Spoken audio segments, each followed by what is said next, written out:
Oh, Andy Liu. He's done it again. He's done it again. He's done miracles on Our man me. Bob Myers has come through. Oh my God. He's done miracles on me.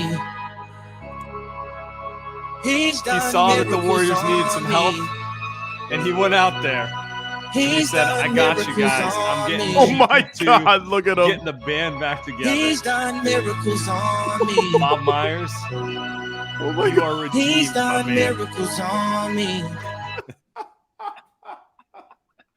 Oh, welcome to Light Years.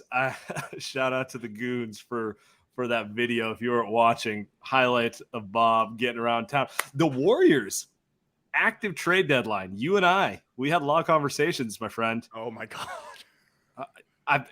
What did you think the odds were they were going to make a move? I remember 70%. I had it at 70%. You had it lower than 70%. I was wavering there for a little bit. By the way, real quick, Bob Myers, boy band. Guy should have been in the boy band. He's 6'5". What is he? No, actually, he's taller. I think he's like 6'7". He's taller. Good looking, good hair, right? Like that guy should nearly 50, full head of hair. Half my friends can't say that. And they're not near 50. No matter how much Andy makes fun of me. He's just in shape. I mean, the guy don't miss, and he's dealing with Joe Lacob every day. He's got a full head of hair. I mean, that might be the craziest part of this. So, that was one of my favorite trade deadlines of all time in my lifetime. One of my favorite trade deadlines ever. So I'm glad the Warriors were a part of it, and we'll get into all the fun stuff. And I thought they would make a move, Sam, and this wasn't the move that I thought they would make, but man, might have been one of the best they could have made. So the Warriors, who were not mentioned in any trade rumors up until about 36 hours at most before the deadline, all of a sudden get super into it. Everyone listening to this knows the details. They have traded James Wiseman to the Detroit Pistons for Saddiq Bey, called up our old friend Grant Liffman and said, give us all your seconds. Got the second round picks from the Atlanta Hawks for Saddiq Bey. Went and turned around. Actually, they didn't trade all 5 of them. They'd only traded 3 of them. Oh, did I miss that? Okay, so they kept 2. Okay, interesting. All right. Per last report, they have traded, I want to say 3 second-round picks here. There you go. Okay. To the Portland Trailblazers for Gary Payton II. Effectively, they traded Wiseman for GP2, and maybe they picked up a second or 2. Well done. Well done. The first thing I think of when I think of this is like, man, this guy went from being the future of the Warriors to getting traded for a guy they had on the roster last year. We could go about it that way, but like ultimately, is that where you? Okay.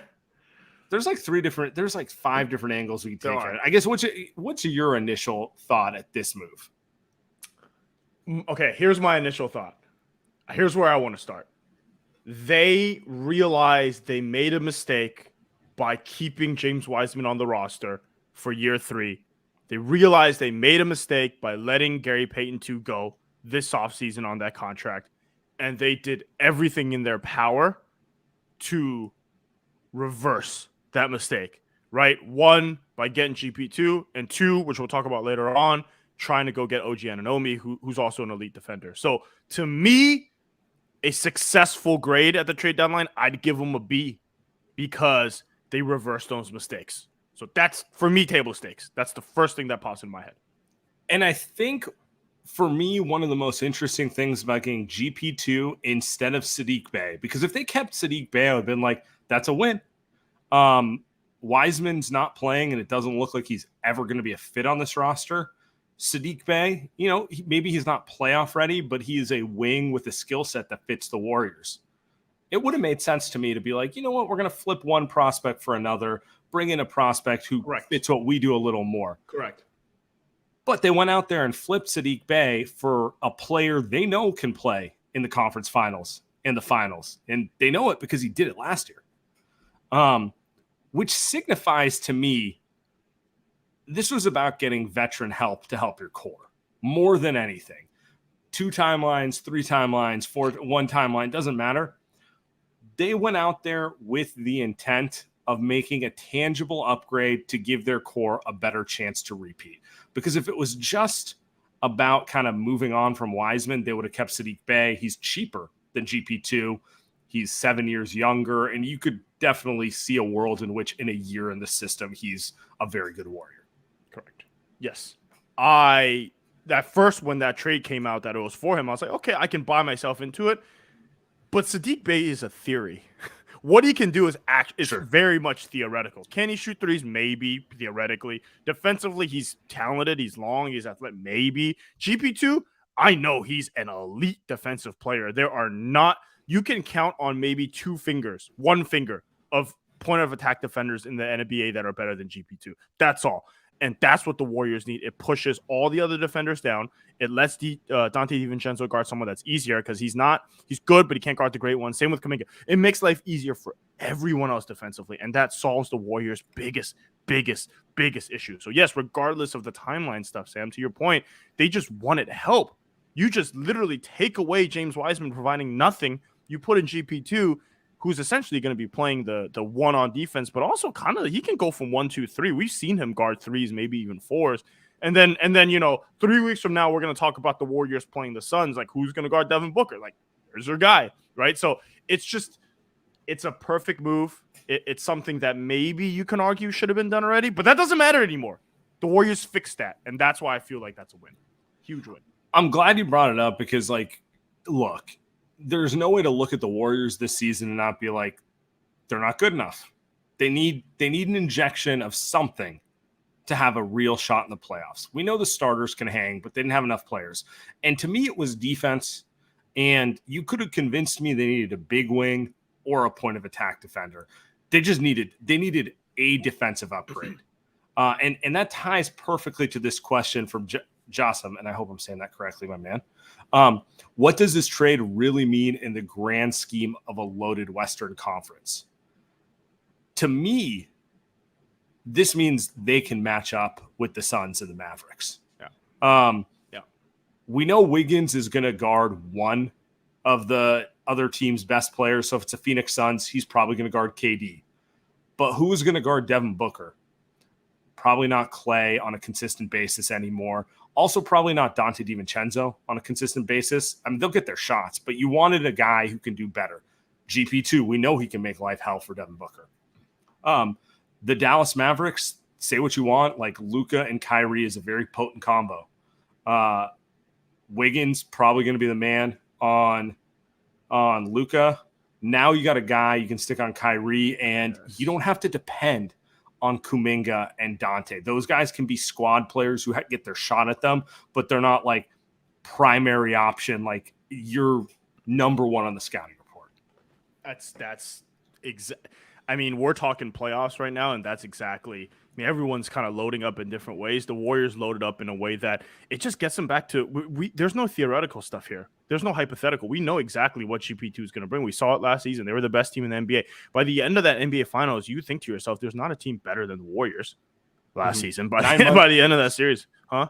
Yeah, it was 8 months ago, honestly. It wasn't close. The other thing, too, and we're kind of going to go about this a long way, but another thing that I think about, too, is it's going to make life easier, not just defensively, but for Jordan Poole.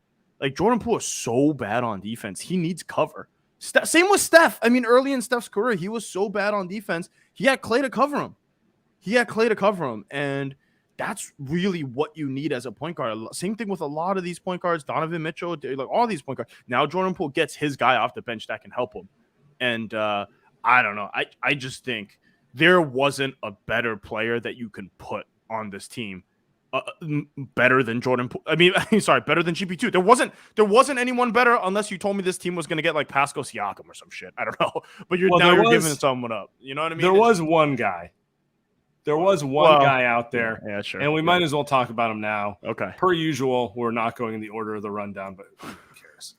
OG Anunoby would be the only other player I would have considered a game changer for the Warriors that was available. Like, obviously, there's game changers that, weren't apparently available, but OG, we know, was available because it was leaked all over the place at all times that they wanted him. And Shams was reporting that they tried to reach out for him. So it's very clear the Warriors were like, we need a little more defensive punch. We trust Steph, Clay, Poole, Draymond, that kind of the trusted formula offensively. We just needed a little more defense. And they made a call. And, take this what you want. But CJ Holmes, the Chronicle, reporting, and this ties up with what Shams was saying.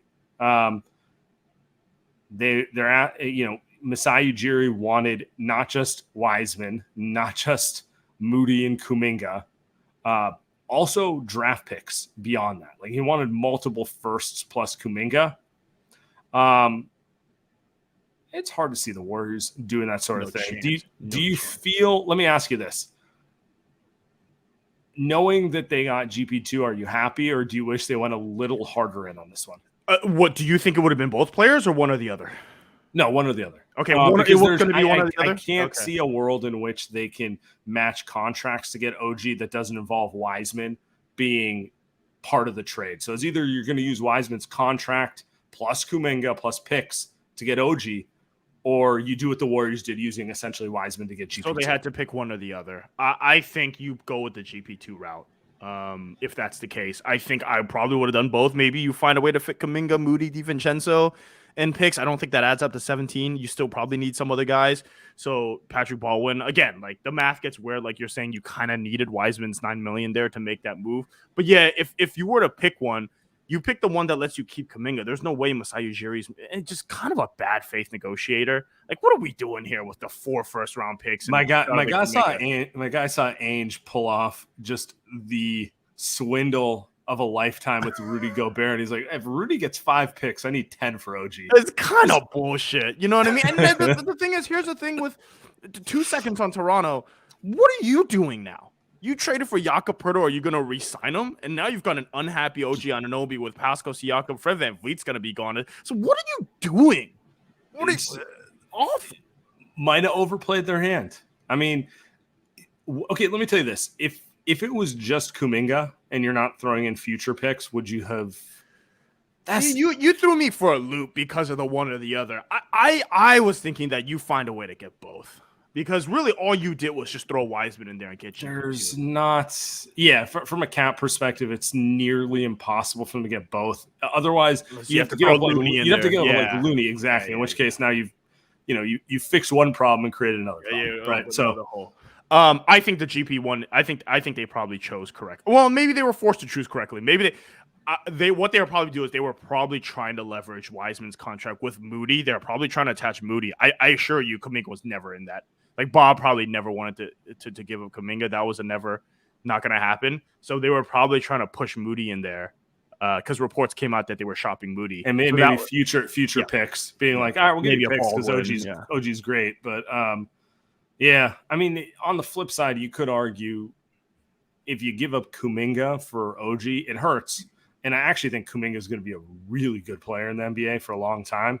But if they got OG, I'd put a lot of money on the Warriors repeating it. I wouldn't think twice about it.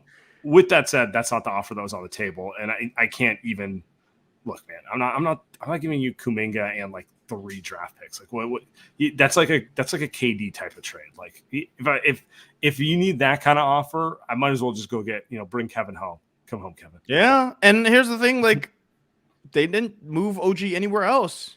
Memphis didn't make it happen. New Orleans has a war chest of picks. Didn't make it happen. New Orleans could have just done they could have done a Herb Jones first-round pick. Like, why couldn't they do that? They had a bunch of picks. A ton, right? They could have made that happen easily. And so that's what it feels like to me. Like, Masai Ujiri is probably just doing some bad faith stuff, man. Guy's an asshole. Like, dude, what are you doing? Anyway, so the OG stuff, I was a little disappointed. I'm going to be honest. Like, right after the trade deadline, I was a little disappointed just thinking about, like, could you have made OG happen? Could you have found a way? But the more you listen to what happened in Toronto, it just felt so fake that the Warriors did the best they could. Isn't that such like an intoxicating name for the Warriors? Because like in your mind, you're just like, the fit's perfect. It's basically like having 2 Wiggins. You just got Steph with like 2 great 2-way wings and Clay and Draymond. It's like peak. Going back to 2015. I find it fascinating the Warriors on that. No, nobody's better than Andre. Relax. Fair. If it's better kind of shooters, interesting. Yeah. OG is an interesting player. Well, we're not going to talk about him too much because it's like because like his offense isn't great. Can he stay on the floor? All this type of stuff.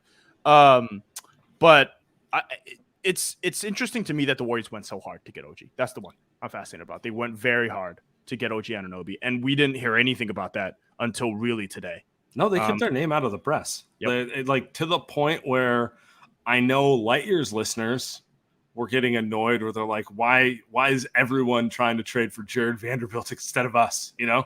I guess the Warriors didn't want Vanderbilt. I don't think they wanted. But like, you get what I'm saying. Like, you hear all these trade rumors and you never hear the Warriors naming them.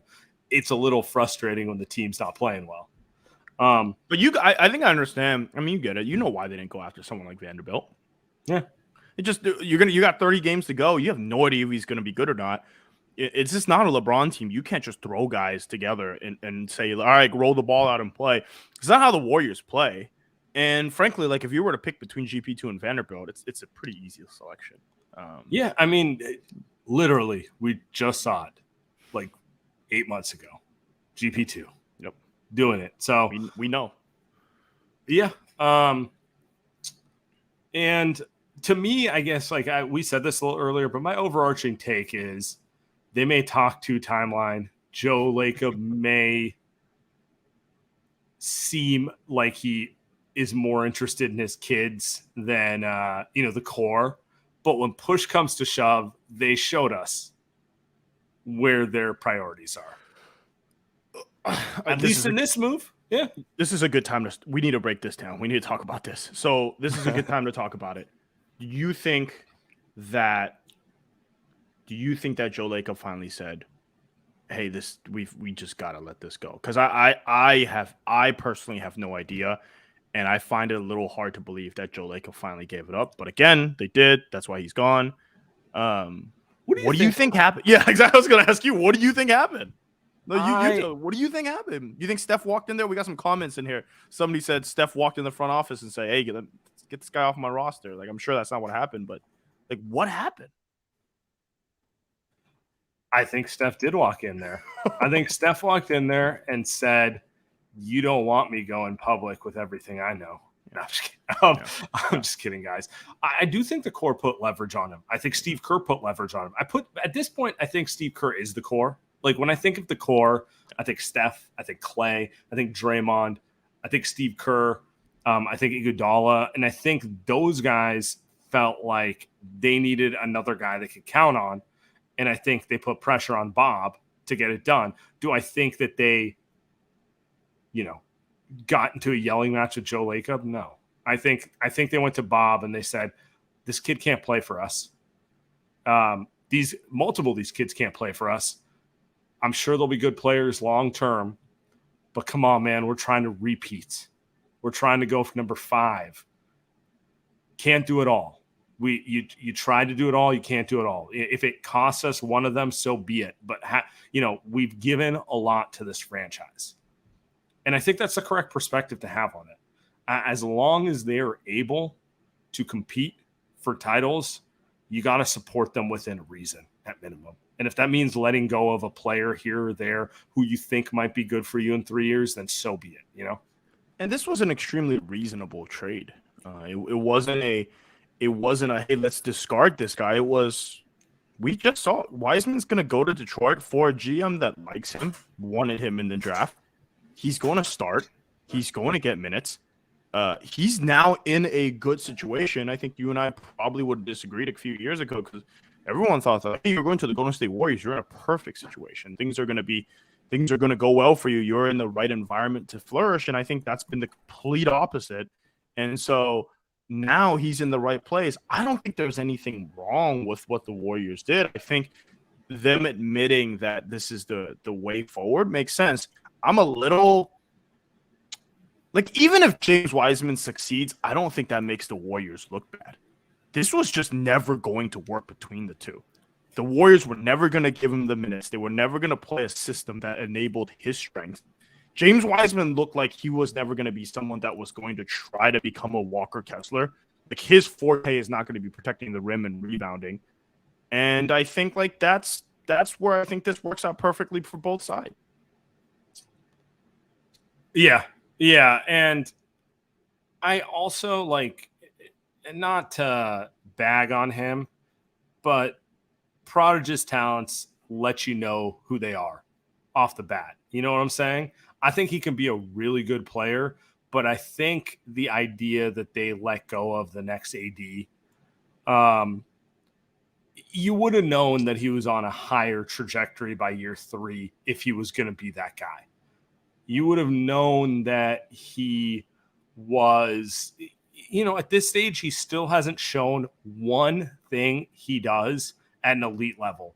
Let's look at someone like Evan Mobley, who's honestly still kind of a project on offense. But Evan Mobley displayed very quickly, all NBA defensive ability, enough so that you want to still ride with him a little bit. Wiseman in year 3, it's just little clips, but nothing that jumps out at you like, oh, this guy's going to be, 30 point per game scorer. This guy's going to be an elite rim protector, like any of those things. He's still just like, and so you always hate to give up on potential, but again, you got to be realistic with it a little bit. I think both sides get out well here. I think both sides deserve kind of to move away from each other. I think this is what was best for both sides, and I can't really say that Wiseman had a good career as a Golden State Warrior. I actually kind of feel bad for him, Sam. I kind of feel bad for the kid. He's had a rough go of it for the first 3 seasons of his career, and I hope that he ends up figuring it out in Detroit. I don't know how they're going to do it. They have a bunch of bigs too. Funny enough, they have someone named Marvin Bagley, who kind of is like James Wiseman. So I don't really know what Detroit's doing, but they're going to give him minutes. You got our guy Beef Stew, who going back to high school has made a point out of taking offense that James Wiseman is always ranked ahead of him. Hey, maybe they get Wembanyama. Throw another big in there, but Jesus Christ. It is. I mean, look, man. If they get Wembanyama, it is what it is. You deal with it. All those other bigs can get traded to other teams. We got a couple super chats to get to. Then we're gonna keep moving because we got a lot of stuff to get to today. Our guy, awesome. Our national nightmare is over. Major issues still persist. Size, too many guards. Buyout big is needed. I feel neutral. They still have 5 useless roster spots. Horrible asset management. One thing in here that I think is interesting is, I meant to ask you this. Do you think they have, because like the guards are what they are, like Steph, Poole, GP, Dante, Clay, although, Kerr's trying to rebrand Clay as a stretch 4. Like they are guard heavy. Do you think they have enough size to get through the playoffs, or are you still looking at them needing one more guy, or can like Kuminga and JaMychal give them enough? I think, God, it's like so deep into the season. I think you can make an argument that this is enough. I think you can make an argument that Kuminga playing probably downshifts a little bit to the 4, maybe even small ball 5 is enough. JaMychal Green's been playing a little better. There is one name, because these other names that are getting bought, Serge Ibaka, Dwayne Dedmon, like that's gross. Like Will Barton, the Warriors don't need someone like that. So like these don't move me. And I know that Kobe Altman came out and said Kevin Love won't be bought out. But if he does get bought out, that's the name. That's the guy I want. Sam, he can pass, he can rebound a little bit, super smart, and he can shoot. Perfect guy, perfect big to play. Bielitsa last year with with a little better, basically. Yeah, at this stage of his career, right? Yep. And I think he's not guarding Damian Lillard. Like he's coming off the bench. He's playing 5 minutes in the second quarter. He's keeping you afloat. He's making a 3. 12 minutes a game. Exactly. Keeping loonies back from breaking. Exactly. Yeah. We got a list here of potential buyout guys. I'm just going to read through it real quick. John Wall, no. Westbrook, no. Derrick Rose, no. Alec Burks, no. Patrick Beverly, no. Terrence Ross. I mean, basically you can chop off every guard. If Nerlens Noel gets bought out, okay, he's not a system fit, but he is a big who's probably better than JaMychal Green. Kevin Love, I think I agree with you. He's probably the best option. What about someone like a Serge Ibaka or a Dwayne Dedmon?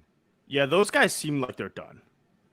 Like, they look like they can't even play basketball anymore. Can they even run up and down the court? I have no idea. That's my thing. Yeah. Serge Ibaka, would be a good name, but I think I saw Danny Green out there. The comments are saying Dario Saric.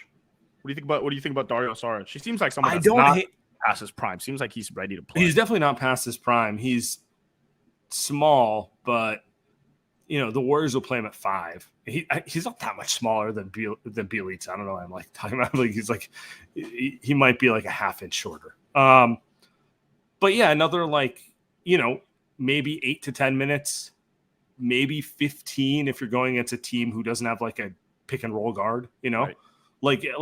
Are you worried about Jason Tatum sauteing Dario Saric? No, you're worried about if you go against the Grizzlies with Ja Morant or Kyrie, putting those guys on an island. So if you play those guys, you maybe they play less.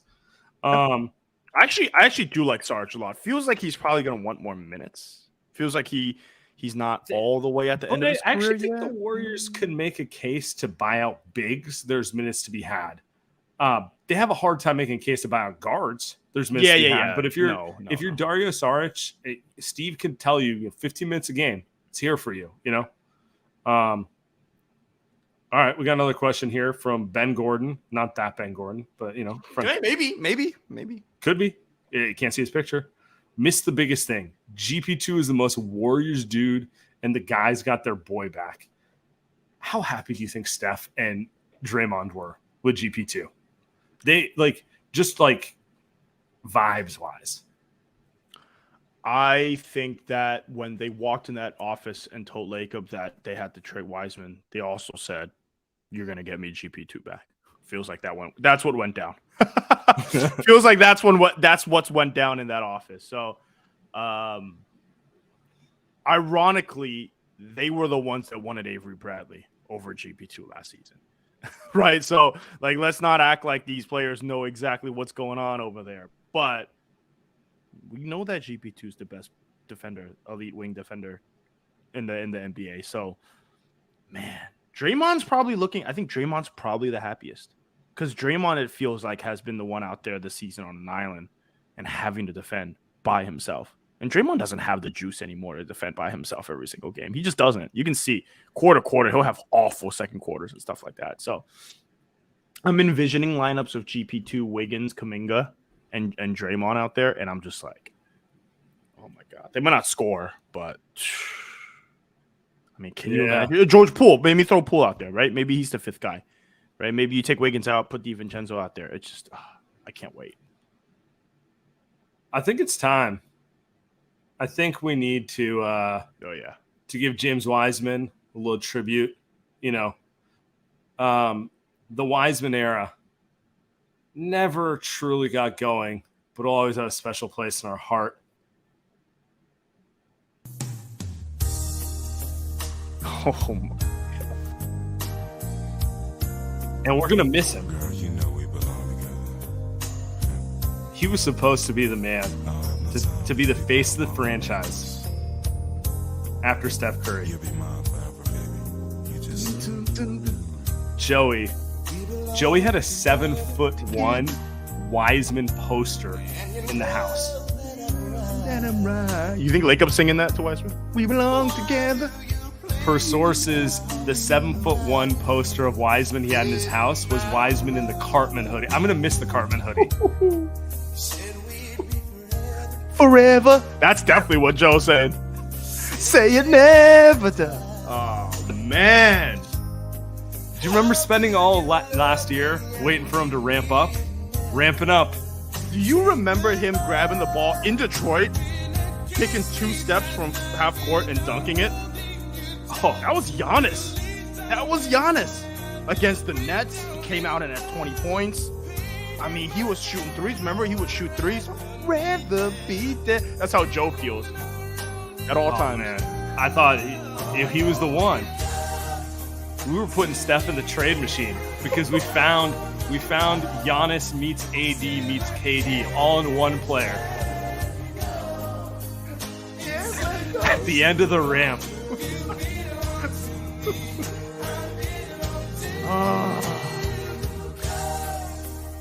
SoundCloud rap songs. Get the bag, get the bag, get the bag. Yeah, podcast. Said he was crying during the ramp. Said he would cry. I feel like we didn't get to know James. Oh, how do we forget? He was speaking Mandarin outside Chase Center a week after he was drafted. With Nico Mannion, Oh my god! the new age Warriors, we're so ready for it. We were ready for the next era. And then Steph and Draymond had to, be like, no, our time is not up. Sorry, guys. And who can forget? Like he played 48 minutes with the trophy, sitting there like Kobe Bryant after the 2000 NBA Finals, doing his Michael Jordan pose. You know? Oh, there's another memory I got for you. So I did the good memories. He showed a lot of potential. Remember earlier this season, posting up when Steph was trying to have him run a pick and roll. You know what I mean? They remember that? Looked like our guy Thomas Bryant the other night. I was gonna say he's doing a tribute. Steph saw the picture the same way LeBron saw the picture and said trade.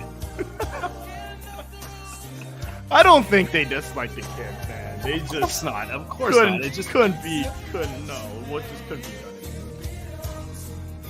Oh, Big I Jim. belong to. Yeah, we'll miss Big Jim. That is it. We're ready to move on. Oh, what an era. We're on to a new era here. As we close out the James Wiseman segment, the crazy part of the second timeline, because this does feel like a demarcation point, or it feels like the end of something. The Warriors still have Jordan Poole, Jonathan Kuminga, Patrick Baldwin, and Ryan Rollins on the roster. Those are 4 guys under the age of 24 on the roster. They only traded 1 guy. It just felt 2 like timelines so much still more. here. Still here. Still multiple timelines. We're good, guys. We're good. Oh man. Should we get to the voicemails? We got a lot of calls. Let's go. Let's roll. Let's go roll to the goons. Goon time. All right, I'll play it off. Let's start down here. Yo, I am so happy Wiseman's gone. This day could not have gone any better. I'm mostly actually just thankful that, I don't have to hear his name on the broadcast anymore. We never have to hear Fitz talk about Wiseman. I mean, maybe he might, especially if, the centers are doing really bad or something, but fuck, man. This feels great. I don't have to listen to all this propaganda anymore. I don't have to listen to this state television network anymore telling me that Wiseman is the answer. I don't have to hear all this fake praise, and it's really refreshing. I mean, if we suck, we suck, but as long as I don't have to hear that, I'm good. I can watch these games now. Thanks, Wiseman affected that shot. Oh God, I'm gonna miss that Fitz voice. Missing a certain 7'4" center. Missing a certain 7 foot center. I don't think we put enough into the voice inflection. It was practice. He's a trained pro, and he was out there with the intention of letting you know that Wiseman was better than he was. He thought he could convince the masses. Very powerful. Talk about bad faith, by the way. That's what that was. And again, people kill us all the time for shitting on James Wiseman. Do you know what annoys us the most about Fitz talking about James Wiseman? Fitz gassing us and lying to us about James Wiseman. Just call the game, dude. Just call the game. You do that. He does that when Steph misses a shot, he calls him out. He does that when Clay does that, he calls him out. Jordan Poole calls him out. Just do the same thing for everyone. Hey, I just did the inflection. All right. What's good, fellas? It's Izzo. Man, crazy day today. I do got to say that I'm glad GP2 is back. And I'm also glad that the front office did not choose to double down on their mistake I'm not saying Wiseman is not going to be a good or great player, but he just wasn't a fit with us. What this tells me is that there's some folks in the front office, who may be a little more humble than we expected, and they know what they're doing. And so my question and maybe my hot take is, I think the future is a little bit brighter today, not just the present. And the reason being, we've got JP and Kuminga, and we've got an organization that's willing to swallow their pride and get to the right decision. I love that call, Izzo. I think he actually hit at something you and I didn't talk about. Having the hubris to admit when it's time to pivot is the sign of a strong organization.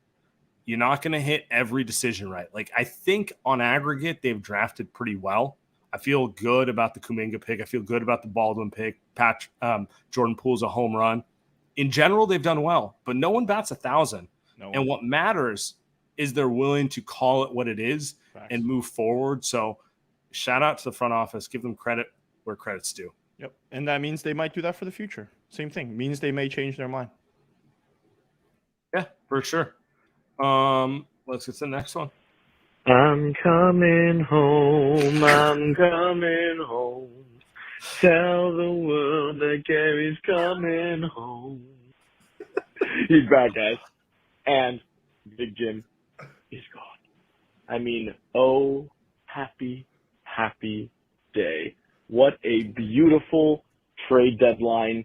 And you know what? I just like that. I mean, honestly, terrible trade deadline. Where's the OG Anunoby? Where's our big move? We have 5 guards. Kerr's going to be running a 5-guard lineup in May. Like, overall, not very successful. But we did turn a player who was useless and provided no value to the team and was occupying a roster spot into a player that we know can show up, be very helpful, defend at point of attack incredibly, better than anybody in the league, and has big game, like, dog mentality. But ultimately, Wiseman could have been traded in the summer for, a couple second-round picks, maybe even like a late first-round pick, a deep future first-round pick, and we could have just paid Gary the money that he's getting now, saved actually more money on the taxes this season, and then obviously didn't have this fear for next year. Instead, we got here. But what's nice right now is that everybody that was called crazy, everybody that was dealing with the late years community trying to gaslight us into acting like we were insane people for saying that James Wiseman was a bust and not a good player, we have been vindicated today. And if anything, above all else, I'm grateful for that.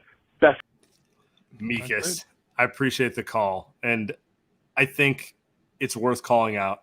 We are all too online because it's not just about them getting it right. It's about feeling like you're not crazy with all those people in your mentions. You guys don't even want to know. And it's about also knowing that Joe Lacob's not crazy. He's not crazy. Joe could have vetoed the trade, All right, next one. Big Joe, I'm getting a Lacob jersey. Going to help him pay that luxury tax. Oh, my God. Hey, fellas, what a fucking day. I am so stoked that Wiseman was finally punted. Question for you guys. Who out of Smailagic and Wiseman did Lakers have to come to closer grips to actually getting rid of? And secondly, how do you think their dubs match up against the Suns and the Dallas Mavericks going forward? Love it. Probably Wiseman. He's a higher pick. Wiseman. By the way, you see Smiley showing out in EuroLeague? Looks like he got a little stronger, like a little bigger. He added some muscle. Good for him. I mean, out of principle, I retweet every Smiley highlight anyone sends me. Good for him. Literally, I get people from Serbia DMing me, see this from Smiley, and I'm like, you know how to get to my heart. Automatic retweet. The Smiley stuff always felt like it was kind of like it's like the how when you play you play basketball, club ball or whatever, it's like the bench warmer comes in, everybody just cheers when he scores a layup or something. You know what I mean? I've been that guy. The stakes aren't as high. Yeah. Wiseman is like, bro, we're 3-7 and we're 10. And you took number 2 overall in the draft. What the fuck are we doing? The second question, quick contender question with the Mavs and Suns. What do you think? I was going to ask you first. I'll go. Yeah. I'm not positive I trust either of those teams in the short term. I do think Phoenix could be terrifying with an off season. Like, I like the idea of KD and Devin Booker. But like, their best wing defenders, Damian Lee or Josh Okogie. You know what I'm saying? Oh, Josh Okogie. Forgot about him. Exactly. So do the Suns. And you know I'm Damian Lee's biggest fan, but that's like a lot to put on that guy right now. Like I don't know, KD's KD, so I'm not gonna like outright dismiss them, but they feel like they need a couple role players to have a better roster. Otherwise, they feel like a team where everyone's gonna be like, oh yeah, but wait until they figure it out in the summer. And then Dallas, I mean, They won't figure it out in the summer. Like, it's so hard to. Here's my thing, dude. I will say this: Devin Booker's a little. I mean, he lives in reality, unlike his KD's last co-star. Here's the thing: just off principle, I would, if it's not the Warriors win the championship, I would like to see the Denver Nuggets win. Off principle, I would like to see the Boston Celtics win. Either of those two teams. Maybe Milwaukee Bucks. Maybe not, because I like just off the sake of for Steph. But you just can't cheat the process of getting together as a team. You can't just throw shit at the wall and just say, this is a championship. I get it. You know what I mean? I get you want to get everything in your power to put KD on your team, but I just don't think you can. I just don't think that's how basketball works. It's definitely not how football works. Maybe it's how baseball works, but it's definitely not how basketball works. You cannot just do that. Book hasn't played in months. Chris Paul's in and out of the lineup. He's old. And KD, we don't even know when KD's come back. So it'll be like 20 games. Suns lost tonight again, right? They lost the night again. They don't have anybody in the lineup. So you can't just say 15 games to go, 18 games to go with guys on injury rest management and just say, we're going to turn it up. Like, that's just like the Nuggets have been doing it all season. Like the Warriors, you can give them a little bit of you can cut on some slack. You're like, this team has done it before. I don't think the basketball gods will allow it, Sam. I don't know if that's analysis though. I don't think the basketball gods will allow it. From an emotional standpoint, actually, both. Emotionally, I agree with you. Like, if a team other than the Warriors are going to win the title, I would prefer it be Denver, Milwaukee, one of the teams who stay together and are true to a process. Yeah. You know, like I can live with the Warriors losing to a team who does stuff quote unquote the right way, like because they're at least trying to be a team. But then also like intelligently, like, look, man, how many games are the Suns, the Mavericks, throw the Lakers in there, really going to get with pieces that we don't know if they fit? We don't know if they have enough defense to figure it out. Like, yeah, they'll be dangerous because they have high-end talent, but it does feel like a situation where, like, if they go against a good team in a 7-game series, that good team should be able to figure out and expose, you know, the flaws that naturally a team who's played 25 games together has. But here's the thing about the Western Conference. You've got 4 teams that are like that. You've got the Suns, the Mavs, the Clippers, and the Lakers. You've got 4 teams that are like that. So you're talking about half the field is going to be, hey, we've only played 20 games together. Then you've got the Warriors, the Nuggets, and the Grizz, who have all played together. And then, I don't know, maybe you get the Kings in there, the Blazers, the Wolves, whatever. The team that probably doesn't matter. But all of a sudden you got 4 teams that have never played together. So, I mean, I want to see a Suns and Mavs series. Sure. I need it. Clips and whoever, I don't know. The Clips are weird. What did they do today? Eric Gordon and Bones Highland. I also, by the way, throw them in the cheat the process thing. Kawhi's not playing tomorrow. Like, Giannis comes to LA, was kind of hyped to see Giannis play against LeBron, and then Kawhi, not going to happen. And that's a fundamental like annoyance I have with the NBA. Like, say what you want. Like, Steph shouldn't have played for Denver, but I'll never get mad at him for playing and not cheating the game. Just like I feel like, you know, like you said, the basketball gods, karma's karma. So anyway, next call. Hey guys, it's Ebony. So basically the Warriors traded Wiseman for GP2, a little bit of good defense. Well, not a little bit. He's pretty elite for a guard. And good vibes. If nothing else, the Warriors got some good vibes in the trade market. And my question is, does this make it more likely that they'll convert Lamb to an actual contract instead of Ty Jerome because they won't have another big, with letting Wiseman go? That's kind of my biggest question. Like, who do they convert if they do, considering that they let Wiseman go? Ebony, always appreciate the call. So let me tell you my opinion first, Andy. I didn't think they were going to convert Ty Jerome anyway for the exact reason she laid out. GP2 just makes it worse. I do think Ty Jerome will be on the roster next year for the Warriors. I think they're probably going to lose Dante.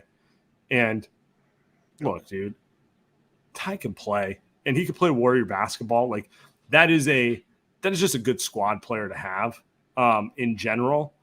So that's where I'm at with it. Anthony Lamb, we'll see. Maybe if they get I think they're saving his game count right now. Have you noticed that? Yeah.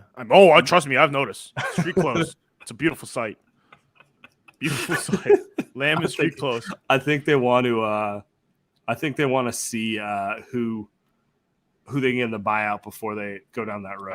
I agree. I mean, there's only one spot left, unless they cut Ryan Rollins. I don't know. Like Andre's not going anywhere. So there's only one spot left. They've saved it. Sam and Andy light years what happening, guys? We back. Week to the chip. Don't worry about it. GP2 all day. Best move Bob could have made. This cat's out here playing chess. Save some money in the summer. Let Wiseman go have a career somewhere else. Inject some much needed juice for morale. Bro, and our defense just went through the roof. We back. Let's get it. We didn't talk about it, but that's back-to-back calls about the vibes. I do think that's a real thing. I do think Steph and Draymond are excited to have GP2 back, and I think that's gonna. I don't know, man. You play sports, you work with people. That interpersonal, that might be the thing that just gets everyone to lock in a little more and get a little more pep in their step. It's not that he is a good player and he does do great things, but sometimes you just need you need that little straw to get everyone going. We've been talking about it all season. The vibes have been bad all season. They've needed an energy boost all season. Yeah. Now they need another punch to counteract that punch. So this is as good as it gets in terms of a vibe trade. You know what I mean? It's a known commodity. Vets love him. Known playoff performer. You know what I mean? Even if OG friend of the show. Even if OG came, it's would he have been we don't know. It still would have been hypothetical. And my thing with GP2 is the more I think about it, the more I'm do we think good as it gets? Do we think GP is gonna dunk on AD and then just tap his head on Saturday? Let everyone know he's back. I'm back. By the way, can I say I've gotten a lot of mentions about this, and now I sound like TK or something. The Warriors could have just gotten Dante also with GP2. They could have just signed GP2. It was not one or the other. They'd have to trade Wiseman, but they could have just signed GP2. Yeah. They used their mid-level to get Dante. They had the early bird rights on GP2, so they're not the same thing. Yeah, they probably wouldn't have done it because it's two guards, two small guards. Sure. That was the reason that they probably wouldn't have done it. But technically they could have. And now I'm so freaking excited to see GP2 and Dante on the floor at the same time. You don't it's a lot of vibes. It's a lot. When was the last time the Warriors had two smaller-ish guards like that off the bench? Never. Smiling. Just good. We're going to enjoy watching this Warriors basketball team. They're going to be a little small, but they're going to be scrappy. They're going to have a little we believe vibe to them. Oh, man, it's going to be fun, man. They have players I want to root for. I'll put it that way. You know what I'm saying? Yeah. Just Steph, get healthy. Stop messing around, man. Get healthy. I'll be back. Per Sam sources. Hey, guys. This is Nate. People on Twitter know me as Nate Mosby.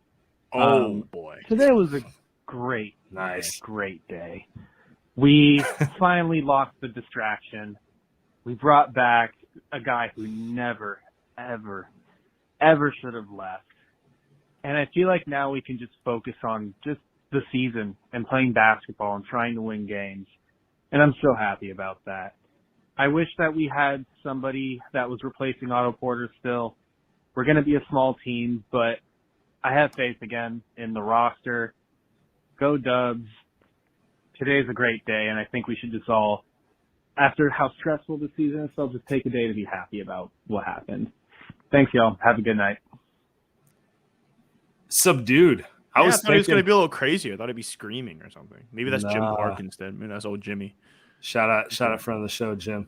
But not to be confused with the big Jim. I think I agree with Nate on a high level here.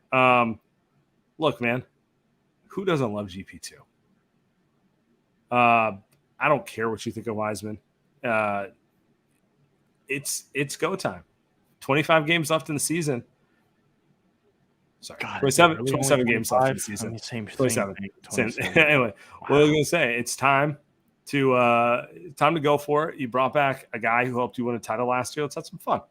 Kind of feels like a Giants-y type of move. Feels like the San Francisco Giants. Yeah, a little bit.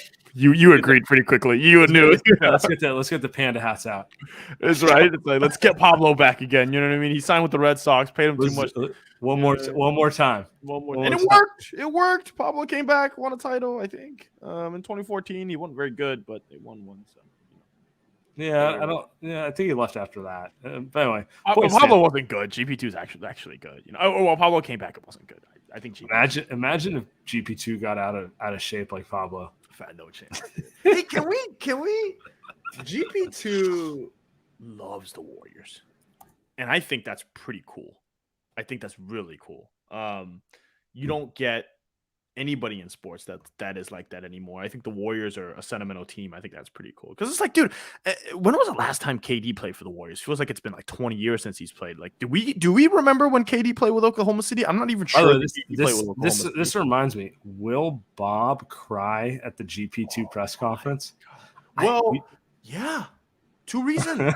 No. 2 reasons. One, it's gonna be. How do we do? Like, he's gonna do the song and dance for James. I just hope Jim. Yes, I hope Jim finds happiness. That's exactly what he'll do. Like, he's gonna sit there, and that's the first thing he'll do. He'll say Jim's a great guy, like he deserves it, right? He'll choke up a little bit, and then he's gonna talk about GP coming back, and you know. Is it gonna be like the KD press conference? It's just like, hey, you guys are so unfair to him. I'm the president of basketball. If you're gonna blame someone, blame me. Blame me. God, Bob is top tier, man. That guy is top tier. The resign him, Joey. You just saved some money. Just get it done. Get it done. Think about what he had to do. He had to trade Wise. He had to find a spot for Wiseman first, right? He found Detroit, but then he couldn't just make that trade 1-1 because it wouldn't work. He had to find another destination to get picks. And route GP2 back to him with those picks. So it was like a 4-way kind of thing, but it wasn't a 4-way trade. There wasn't 4 teams at once, right? But he had to kind of like route it. And just good old Bob, man. Good old Bob. The fact that he still has a full head of hair with the type of stress that he deals with is impressive. I mean, yeah, we gotta, you know what? It's time to show Bob some more love here. Run it back. He's done look at that hair, on man. Me. Just look at the hair. Why is he looking up like that? He's done miracles on me.